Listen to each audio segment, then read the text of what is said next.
3, 2, 1. There was a push this morning to halt the countdown to Tuesday's vote and pull the vote entirely. One government source said it's receded for now, but I wouldn't bet on anything. Joyful, triumphant. The words jarred with the mood inside the battered number 10 bunker. Work continues inside to come up with a game-changing offer to rebels. Without it, one aide said, we are losing by a 3-figure number.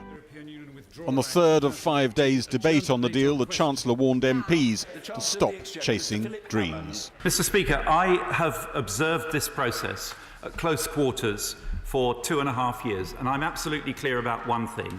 This deal is the best deal to exit the EU that is available or that is going to be available. The idea that there is an option of renegotiating at the 11th hour is simply a delusion. Not everyone was buying the Chancellor's argument. So it is perfectly possible for us to create a draft legal text on the basis of where we are now and put that back to the Union and say the 39 billion rides on this. We should stop grovelling to Europe and start grasping our future. Support for Theresa May's plan was anything but joyful.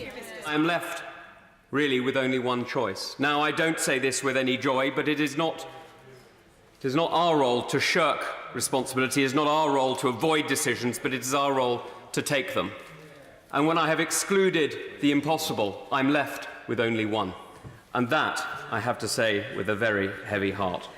Labour MPs Theresa May once hoped might help her out in the vote signalled they wouldn't be doing that on Tuesday. The anomaly of this debate is that, frankly, everyone contributing today has made up their minds. Everyone that contributes on Monday and Tuesday has made up their mind, and we could probably have a good guess now what the final numbers will be in the division on Tuesday, and that is that the Prime Minister's deal is dead, it is sunk, it is no more.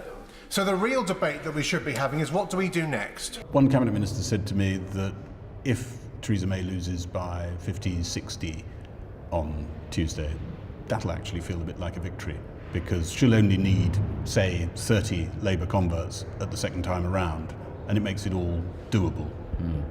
I sometimes wonder when you talk to cabinet ministers that say things like that, they remind me very much of those boxers who've just been boxing for too long. And every time they get off the canvas, they say, show me where the boxer is, and I think I've won. And the answer is they go back down on the canvas again. How many times do you have to be stretched out from head to toe on the canvas before you realise it's time to give up the game? Will it be Project Fear in there? More than probably.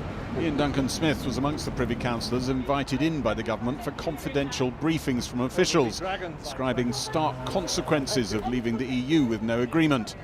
What you heard depended on what you walked in believing. I think what it illustrates to me is why no Prime Minister and why Parliament would never, ever allow no deal to happen. It's just not going to happen. Are you scared now? Was it impressive? Sorry, laugh. It was the most ludicrous presentation I think I've ever come across. I'm not entitled to tell you the details, but if I say to you I think it's a bit of a shame and it's not fair on civil servants to get civil servants to brief politicians on what is clearly a political process. The chief negotiator, Ollie Robbins, was asked by a friend, you OK? And gave the internationally recognised sign for iffy. What I used to do, and I can say this joke, what I used to do before I became an MP, I was a hairdresser. There's an old joke in my profession, which is how many hairdressers does it take to screw in a light bulb? 2. One to put the light bulb in, and the other one to say how better they could have done it. And that's exactly what's going to happen after the 29th of March. And these people talking about their positioning, how they would have done it better, it's irrelevant. We're all Brexiteers. We've just got to get the right deal for the country. This is a party at war, isn't it? Right now. Quite frankly, it is. I'm ashamed to say that.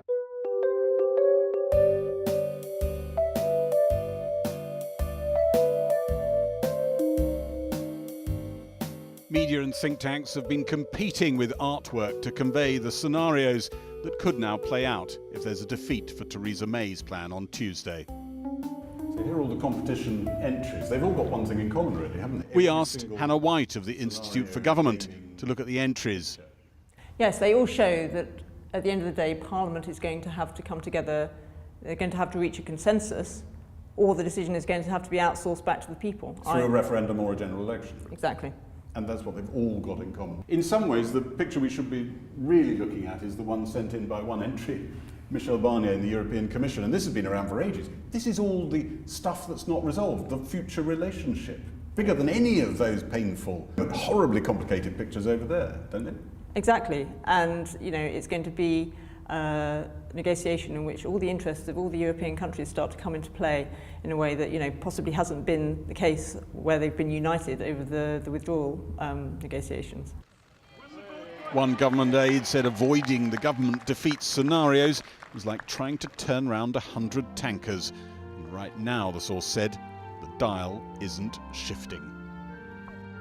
Well, in the last few minutes we've heard it would appear that the Jeremy Corbyn versus Theresa May TV debate that had been touted isn't going to happen.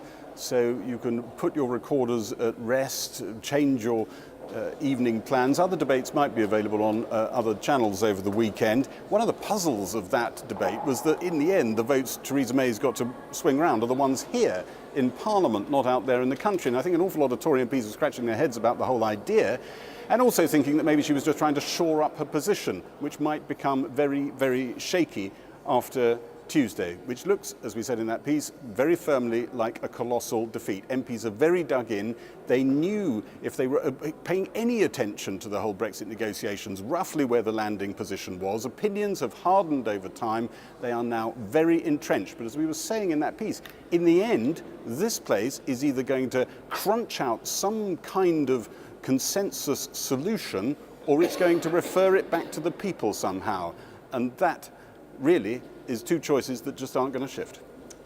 Gary Gibbon in Westminster, 350 miles north is Northumbria, with Matt Fry. Matt.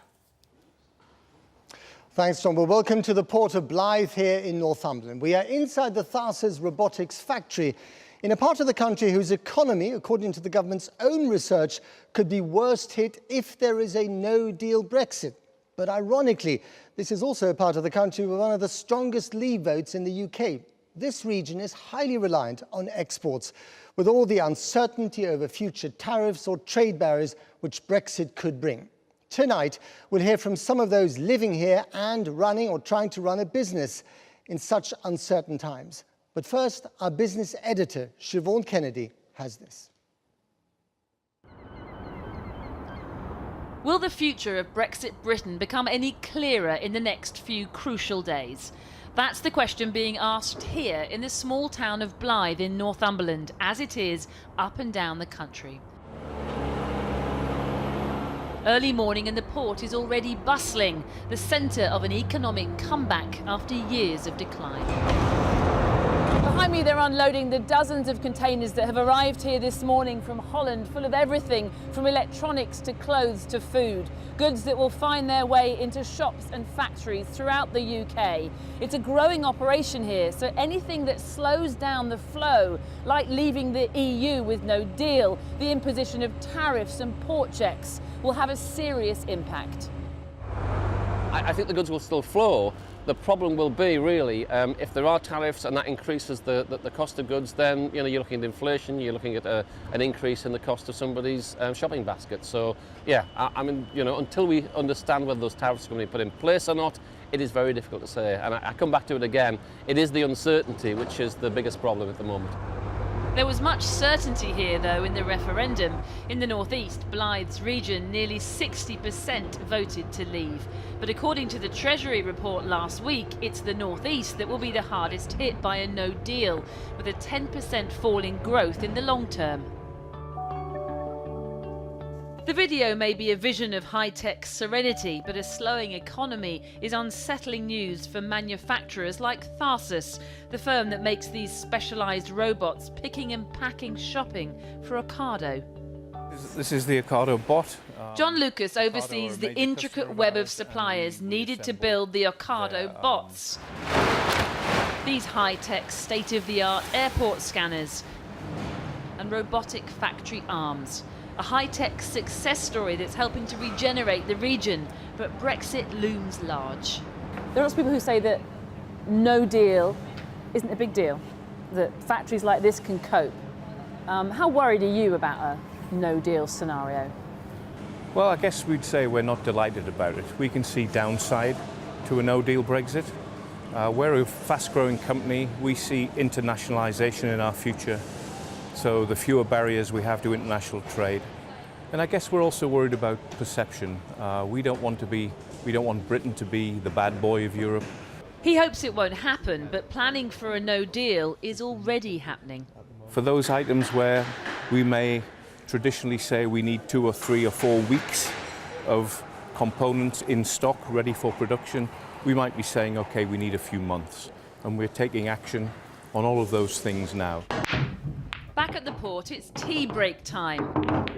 The number of staff here has doubled to 500 in the last 3 years, mainly on the back of a thriving offshore wind industry. But thanks to Brexit, investment is down and workers are wary and weary. I've voted, I would say, I've voted, but at the time I just voted. I wasn't really, I wouldn't say that bothered, but from what I see in the news, I thought, oh, that's my decision, that's what I'll go with. But now my job, obviously, like house prices, I'm a young lad. What's going to happen in, say, 3 or 4 years' time? Am I still going to be to get a property, mortgages, share price, banks? What is going to happen? No one really knows. Does that make you think if there was another vote now, would you vote a different way? I don't know, to be honest. They're sick of it and they want it out of the way. They want to leave. Still want to leave. Even if we leave with no deal? Even if they leave. And they're economically worse off? Yes. I wouldn't, nobody can prove we would be economically worse off. Brexit uncertainty, the common concern between bosses and workers in a region that's suffered before and, like everywhere else, is now desperate for a definite answer. Well, Siobhan is with me here now in the Theresa factory. I mean, there's less and less talk of a no deal at Westminster, Siobhan, but what about here?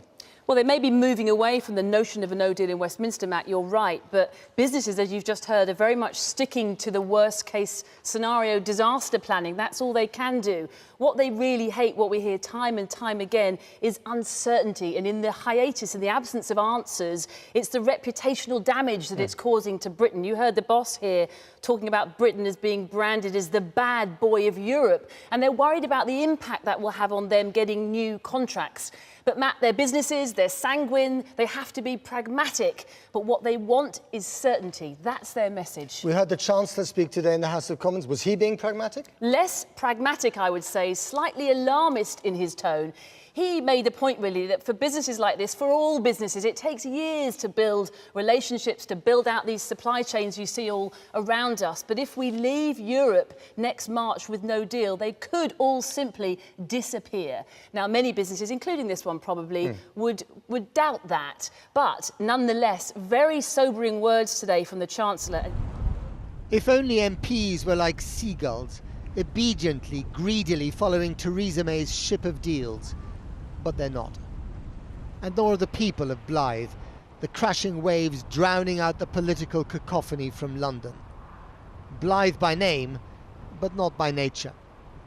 This place voted overwhelmingly to leave the EU. Whether a protest vote or not, there are plenty of reasons to protest here. The mining industry vanished in the early 80s. Shipping has shrunk. The town is a shadow of its former self. And the wind turbines tower like silent aliens. Father Bill and son Malcolm are fishing royalty here at the port. If you could choose between leaving without a deal, voting for Theresa May's deal, or staying in the European Union, which one would you go for? Still leave. Leave, Yeah. even without a deal? Yeah. What about you, Billy? Leave. Leave. Without shadow of doubt. We're being heard at long last, and we're not just the only ones. It's up and down the country we're being heard, and all over the world. If it's not a full Brexit, will you be angry with the people in London, with the politicians in London? Yeah, I think I would be. I think there's either in or out. There isn't mixed. We're not. Well, that's what she's trying to offer. It doesn't work. That's her deal, is mixed. Yeah, it doesn't work. It never will. The only truly contented creatures here are Beardsley and Fluffy, genuine fat cats, recruited by the fishermen to end the plague of rats. The town centre is a place of glaring absences, shuttered shops, bricks and mortar crying out for tenants or buyers, and the people bewildered, verging on resigned.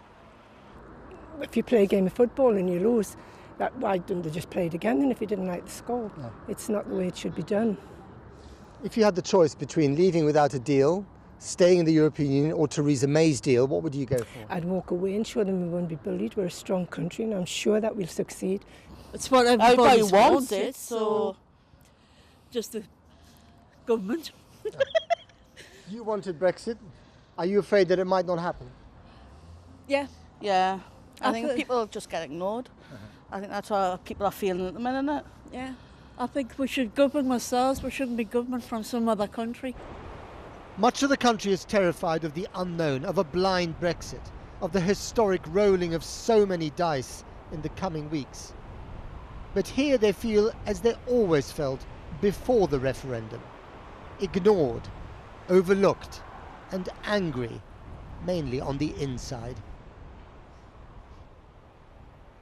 Well, joining me now is Gerard Murray, Chief Financial Officer of the robotics company Theresa, where, of course, we are right now. 19-year-old student David Mallon was too young to vote in the referendum, but now supports both Leave and Labour. Suzanne Reid is North East Officer for the Unite Union, and Martin Willis is Harbour Master of the Port of Blyth. Welcome to you all. Let me start with you, Gerard. I mean, all this political uncertainty in London must be unnerving for you. In terms of business, the thing that we don't like to deal with is uncertainty. But we've had the Brexit decision in front of us for 2 years. Our job is basically to manage what it is. You're trying to be pragmatic here. We have to be pragmatic. But you'd also like to know what the outcome of all this is going to be. I don't think I've been any different to anybody else. I think every business would like to know what the outcome is. David, you didn't vote in the referendum, but you now support Labour, you support Leave. How unnerving do you find the situation? Well, to be honest, I just think it's a bunch of politics. And a bunch of politics? Well, it is, isn't it? I thought you like politics. Well, I love politics. But, I mean, the Conservatives are just leaving us at uncertainty. And then you've got some in the Labour Party who are leaving us with uncertainty, who aren't back in the leadership sometimes, which annoys me. But, I mean, we need to have the Labour Party MPs banding together to vote for what Labour wants, what the party wants. But what does Labour want? Because, you know... We set it out at the conference. We voted on pushing for, if we cannot get a deal through, that we push for a general election. If not, there's all options on the table, but personally, I just think... But isn't that the problem? There are just too many options here, Suzanne. Unite is very clear that we want a good deal, and the deal that's being offered is a bad deal. People keep referring to this deal or no deal. We think that's a whole load of rubbish. We want a decent deal for working people. We want jobs to be protected. We want industries to do incredibly well. We want employment rights to be protected, and we want to give stability back into the economy, and that's really key, and this deal does not give it. Do you want a second referendum? What we want is we want MPs to vote this deal down, and we want to push it forward for a general election. We want Labour to then be elected, and they will be able to deliver a deal, and a deal that's good for the working people of this country. The deal that's on our table now is no good. OK, so we've got three voices, three different wants. What do you want, Martin? I voted Leave in 2016. It's fair to say my personal reasons for voting Leave haven't changed, though the circumstances since that decision have changed massively. And you like the deal, don't you, that Theresa May put on the table? I don't like the deal. As somebody who voted Leave, I think the deal, or an amended deal, a revised deal, is the only way Brexit will happen. I think if we don't have a deal, we won't have Brexit. OK, so you want Leave, but you quite like the deal. You want Leave, but you don't like the deal. You want to stay, and you don't like the deal. You want to stay, and you're going to, you know, hold your nose and vote for the deal or like the deal. You all want different things. Isn't that why this country's in such a mess? Well, Matt, I disagree with you. I think we're all saying very much the same thing. It doesn't sound like that to me. We're all saying that the deal is no good, that's on the table. That's what everybody's... That's not what Gerard's saying. I haven't opined on the deal at all. I think from business perspective, you know, whatever's in front of us, we'll deal with. What we don't know is what's in front of us. And I think, you know, the process that's going through Parliament at the moment, the worst case for us is no decision. Right. So we're looking for a decision. Sorry to butt in there, Joe, but that's our problem with this deal. We believe that it's going to be more uncertainty. It's like putting a blindfold on and working our way through Brexit. And we're very clear this is blindfold Brexit, and it is not good enough. Businesses do not need more uncertainty. Business and workers need stability, and they need job protection and employment protection. Martin. you are prepared to hold your nose and support this deal because you want certainty for the fishing industry here, don't you? I do. I think all you'll hear from everyone is certainty. We've had 2 years of a political mess. I think if there is no deal at all to be made, and I do not believe a no deal is an option, I believe that everybody needs to move forward. We need to unite the country once more. A second referendum will not do that, so I'm against a second referendum. Okay, I just want to turn, and we've got, you've been waiting very patiently in the background here. Welcome to the programme. I want to ask you, show of hands, who here is afraid of a no Brexit? Brexit not happening, hands up. Okay, that seems to be the majority. Who is afraid of not getting a deal? Okay, same, a few of the same. Okay, fair enough. So, I think what people in this part of the country seem to be most afraid of, as I said in my piece earlier, is that Brexit, which they voted for 2 years ago, is being snatched from them by an indecisive and hopelessly divided Parliament. David? Personally, I think it's being snatched from us by a greedy Tory government that doesn't actually care about working people, cares more about the fat cats at the top and the bankers who are getting the bonuses, doesn't care about working class people. It's putting working class people down like it's always done. We've had it for years, since Thatcher. Thatcher had caused the problem. We had industry here, we had shipbuilding, we still have industry, of course. But, I mean, shipbuilding, fishing, decimated since... Second referendum as one way of dealing with this Gordian knot, Gerard? I think I'm with Martin on that, in the sense that it would cause a democratic issue. I think there's ways and resolutions in Parliament and the process to provide the answer. OK, let's go back to the audience. Who would like a second referendum? Hands up. One person? Are you serious? OK. All right, that's very interesting. And I can't ask you because you're too far away from the microphones, but I guess you don't want a second referendum because the first referendum, as far as you're concerned, that was the people's vote. It's clarity. OK. Who is afraid here, one more, that Westminster is trying to snatch that first vote away from you? OK, there we go. So, you get the picture. There seems to be a sort of dislocation here between what the people want and what Parliament want. And that has been the problem with this all along, a clash between a parliamentary democracy and the plebiscite democracy. Yeah, how do you deal with that? I think the port, speaking from our point of view, is a good example. We are a trust port, which means we're there for the community. We don't have shareholders, we have stakeholders. And within those stakeholders, we have the fishermen that have... In the EU have been treated terribly. It's a disaster, the common fisheries policy. At the same time, as a port, we're importing, exporting to Europe every day. Customs union, trade barriers are a big issue going forward. But we also, whilst we'd have to manage, as Jed said, any challenges, there are opportunities out there. And as we have done over several years, we'll embrace them and take them forward. Suzanne, finally and briefly to you, in 10 seconds, you're not going to get probably your general election. Seems unlikely. What happens if you don't? Do you know what, Matt? That's what you say. I think that a year ago, people wouldn't think that we're in the position that we're in. We want MPs to vote this deal down, and we want to push forward a general election. While we've been on air, the International Trade Secretary, Liam Fox, has been summing up for the government. Here's what he's just been saying. We have to find a compromise that makes this workable. And therefore, the withdrawal agreement achieves just that and enacts, most importantly, the democratic will of the British people. And I have to remind the House that this is the only deal on the table. It has been... Well, we're joined now by the leading Tory Remainer and former Business Minister, Anna Soubry. Anna Soubry, he talks the truth. There has to be compromise. This is all there is. Well, I mean, there's been many offers of compromise throughout the whole of this sorry tale.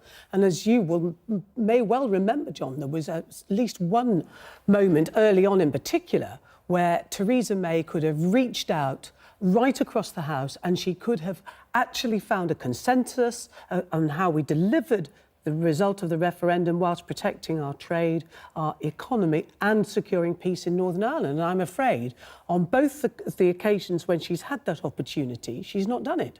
She's never reached out to the 48% and tried to heal, I'm afraid to say, across the country. She's not done that in the House. And I think now my real concern is that That opportunity has gone. I think the boat to Norway has actually set sail some time ago. Well, you've now heard the Chancellor say, look, this is it. There is no other negotiation possible. I don't disagree with him about that.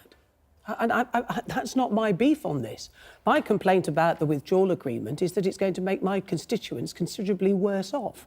In any event, there is this wretched backstop, which is a grave difficulty. And if you listen to the wise speech of Dame Margaret Beckett, who spoke in the House on Monday night, when she said this is actually the biggest transfer of sovereignty, how ironic, having voted apparently to take back control from our Parliament over effectively into the EU. There are many other reasons not to like it, but there are other ways to solve this. As I say, I think that unfortunately the Norwegian option is now no longer available. I don't see how they will get that consensus in the House. Well, and so, you know, what the hell is where is the solution to this? Well, she's not going to get her deal through. If you're talking about Margaret Beckett, well, what about a government of national unity to solve this out? Well, no, actually, you know what Margaret Beckett said, because it knocked me over. She said that she believes now the only way is to take it back to the British people and have a people's vote. Well, but that's not what everybody is saying. Some of the big beasts in the Tory party seem to be, as it were, weakening to supporting this particular proposal. Mrs Tugendhat and Soames have both said they don't like it, but they're going to join it. But they always were going to say that. That is the nature of their conservatism.